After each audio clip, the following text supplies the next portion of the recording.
que ce qui concerne le commerce au Maroc, c'est ma famille qui a été la toute première famille à pouvoir implanter une boutique africaine au Maroc, vous le savez. Et elle est juste là, c'est pas une publicité, mais vous le savez qu'elle est là juste à Douala Koura. Malheureusement, il y avait des églises, effectivement, qui finançaient les gens, des migrants.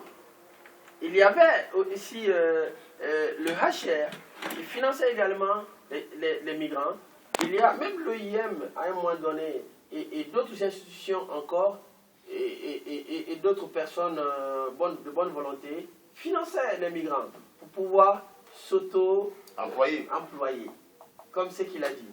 Mais hélas, moi très souvent, ces messieurs-là ou ces dames m'appelaient pour me dire, monsieur, s'il vous plaît, nous serons chez vous à telle date, de telle date à telle date. Sûrement ce sera entre le 10 ou de 10 au 15. Sûrement on sera. Et quand le jour va arriver, je vais vous appeler, je serai chez vous, vous allez m'aider. Je dis, mais de quelle manière, madame, je vais vous aider? En ce moment, je n'étais pas encore militant de droits de l'homme, je n'étais pas syndicaliste, rien du tout. Qu'un simple rassembleur de jeunes footballeurs à l'époque. Tu te souviens? Donc, malheureusement, ces messieurs-là me disaient, je vais venir avec un bailleur de fonds ou un agent du HR, nous allons prendre des marchandises chez vous, mais nous allons prendre ensemble avec eux, on va vous financer, mais je vous en prie, lorsqu'ils vont partir, j'aimerais revenir chez vous et vous retourner la marchandise, vous me donnez l'argent. Vous imaginez, monsieur Franck, quelqu'un que vous avez pitié de lui, vous dites, attendez, je vais vous donner cette marchandise, et puis voilà, elle va travailler, et au fur et à mesure qu'elle fait ses preuves, je peux même ajouter encore un plus pour qu'elle puisse encore grandir. Mais malheureusement, les gens là préfèrent qu'on les donne les sous que de devenir autonome. Et ce n'est pas un cas, ni deux, ni trois, c'est des dizaines de cas que je vous explique là. Oui, d'ailleurs, je pense que c'est sur la mesure de ça qu'on peut effectivement constater les différentes opérations qui ont été menées à la MAP. Aujourd'hui, effectivement, on a de la peine à sortir une personne qui est parvenue à réussir dans la MAP. On sait très bien qu'il y a peut-être un frère qui a ouvert, on appelle quoi, un truc de frigo. Boutique africaine. Non, de frigo, réfrigérateur, du côté de Enada, une boutique africaine, je ne suis pas très loin, un salon de coiffure, mais de manière objective. Les gens échouent. Mais à la différence qu'effectivement, dans la façon de voir de M. Alex, le principe est lequel? Le principe, c'est celui-ci qui veut que, autour de la foi, ce qui change déjà quelque chose. C'est-à-dire que, par exemple, vous êtes musulman. Alors, une personne qui vient déjà avec la crainte de Dieu est déjà une personne déjà qui, à un moment donné, on peut considérer comme pouvant devenir rigoureux dans sa vision.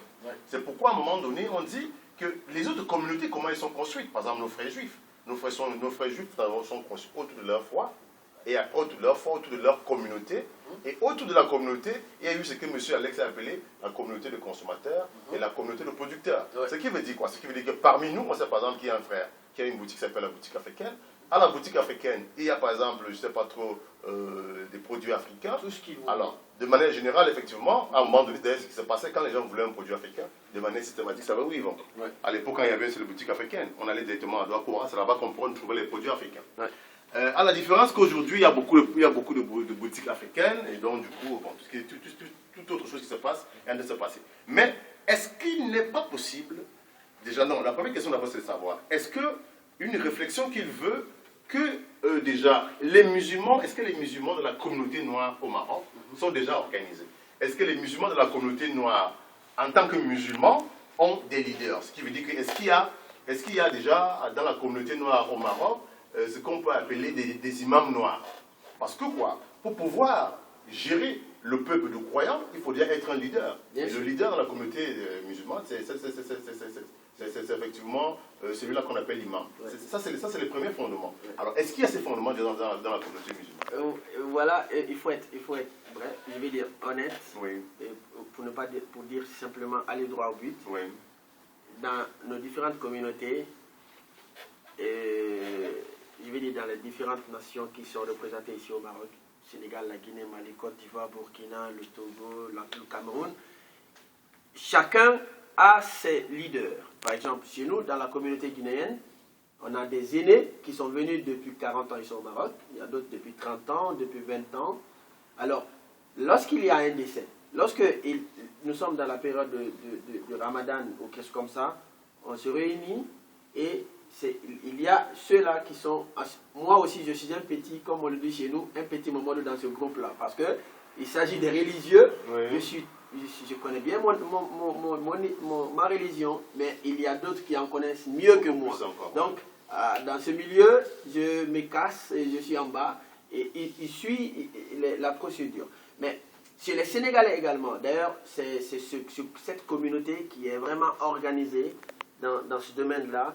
Et ils font beaucoup de lecture du Saint-Coran, beaucoup, pratiquement c'est chaque jeudi qu'ils font. Mais dans la communauté guinéenne, non. On se contente juste pour la réunion du vendredi dans les mosquées, et puis c'est tout. Quand on se regroupe, c'est qu'il y a un décès. Non, il y a un grand sacrifice. Sinon, c'est la période du Ramadan.